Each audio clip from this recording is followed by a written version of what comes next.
gente conversa agora com o diretor de investimentos da Nomos, o Beto Saadia, que já está aqui comigo. Beto, muito bom dia para você, meu querido. Bem-vindo sempre aqui à nossa programação. Bom dia, Débora. É um prazer estar aqui novamente. Beto, eu já quero começar trazendo esse gráfico de pontos, né, que a gente estava aqui tentando traduzir para quem está nos assistindo, gráfico de pontos mostrando, né, esses 9 dirigentes projetando juros entre 3,5% e 3,75% até o fim do ano. Ou seja, o que poderia claramente, né, trazer essa indicação de mais 2 cortes de 0,25%, de 25 pontos em outubro e dezembro. A gente já vê isso também sendo precificado, né, nas curvas, inclusive na ferramenta do semigrupo do FedWatch, trazendo isso hoje. Isso muda a precificação dos ativos globais daqui até o fim de 2025 e mais. Esse pontinho em separado ali, né, de um único diretor vendo cortes maiores de juros esse ano pelo Federal Reserve, claramente a visão do que o governo quer, o que o governo americano quer em relação à política monetária.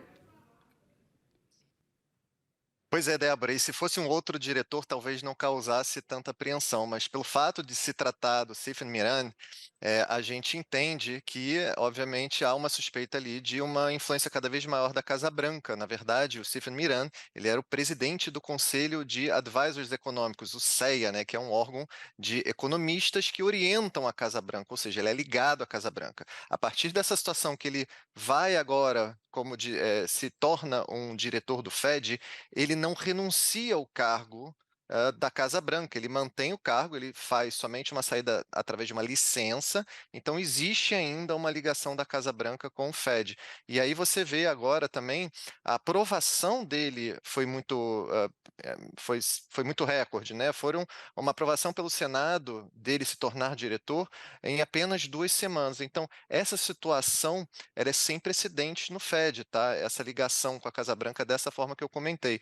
E aí, na verdade, você vê também outras movimentações de diretores e o próprio presidente do Fed, Jerome Powell, terminando o seu mandato próximo ao fim do ano, ali na virada do ano, e aí quem vai assumir, né? A gente fica com essa apreensão também de um dos candidatos ser principalmente o Stephen Miran, mas aí tem outros participantes concorrentes também, que é a Michelle Baumann e o Chris Waller também, que foram bem bem ativistas ali de um juros menor. É verdade que presidentes e políticos sempre reivindicaram juros menores, mas o que está acontecendo aqui é um pouquinho diferente, é um passo a mais nessa intervenção do presidente Trump na diretoria. Uhum.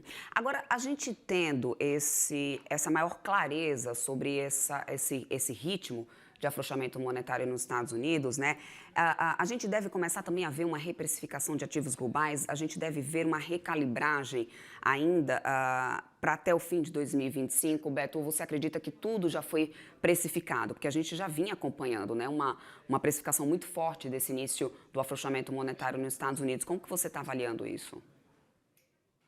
Pois é, para 2025 a gente tem um pouco mais de clareza em relação ao cenário, principalmente depois da mensagem que foi deixada no comunicado e na coletiva de imprensa. Então, é um comunicado de mais quedas até do que o mercado estava esperando. O mercado esperava aí talvez mais uma queda esse ano.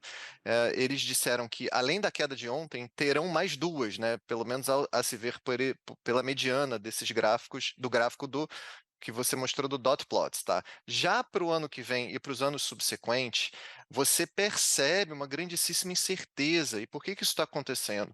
Porque os Estados Unidos ele está sendo praticamente um laboratório de diversas medidas que são difíceis de avaliar porque não tiveram tantos precedentes na história americana, tá? Eu estou falando aqui das deportações dos imigrantes, que, na verdade, restringem a oferta de mão de obra na economia.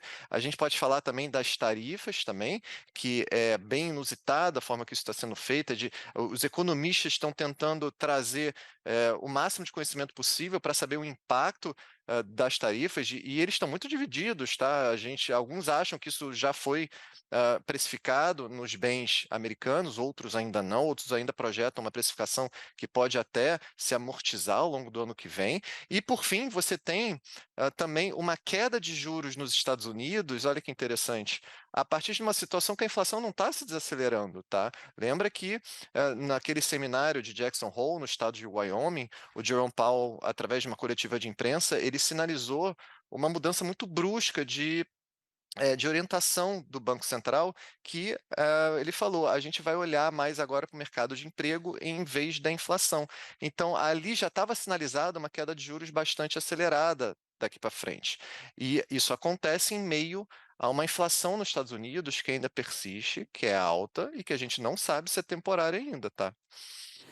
Beto, eu quero até trazer aqui na tela a trajetória dos juros lá nos Estados Unidos, né, que mostra agora aqui para gente um pouco do que vem acontecendo desde 2019 para cá em relação aos juros. É claro que ali, onde a gente tem ali o ano de 2020, 2021, tivemos a pandemia, juros restritamente, né, baixos no mundo inteiro, né, por todos os bancos centrais, diante da situação da pandemia.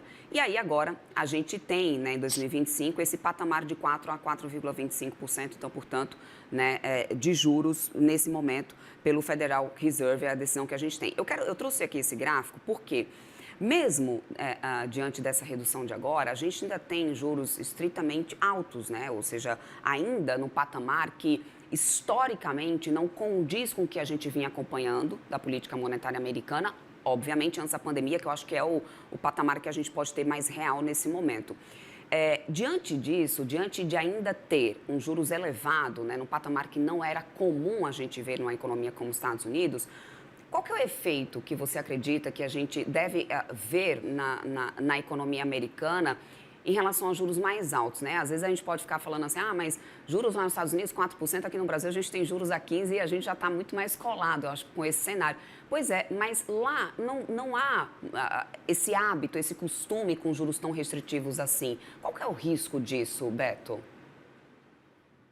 Pois é, Débora, e não há o costume, porque de fato, nos últimos 25, 30 anos, os Estados Unidos praticou, da virada do milênio, os Estados Unidos praticou taxa de juros muito baixa. Isso também foi praticado por grandes potências globais, por exemplo, como a zona do euro.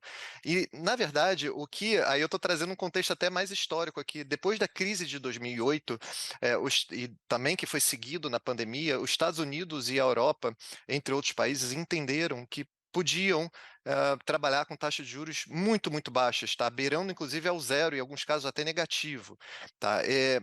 É possível, depois da pandemia, a gente teve uma inflação muito alta no mundo inteiro, tá?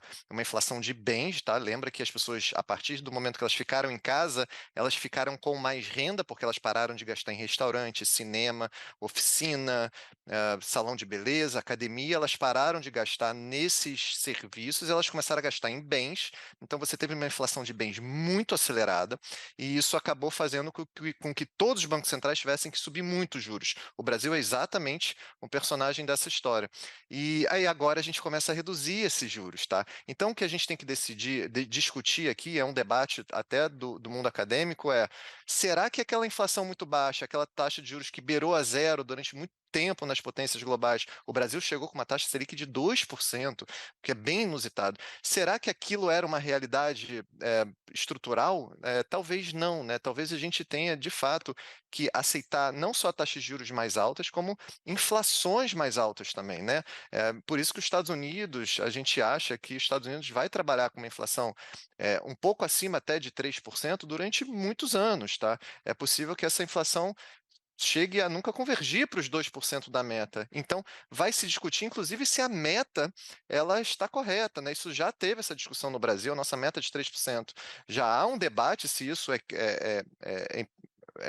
producente para a nossa economia, e esse debate está acontecendo no mundo todo. Talvez a gente tenha que trabalhar com uma inflação mais alta, não acelerada, porém num patamar mais alto, tá?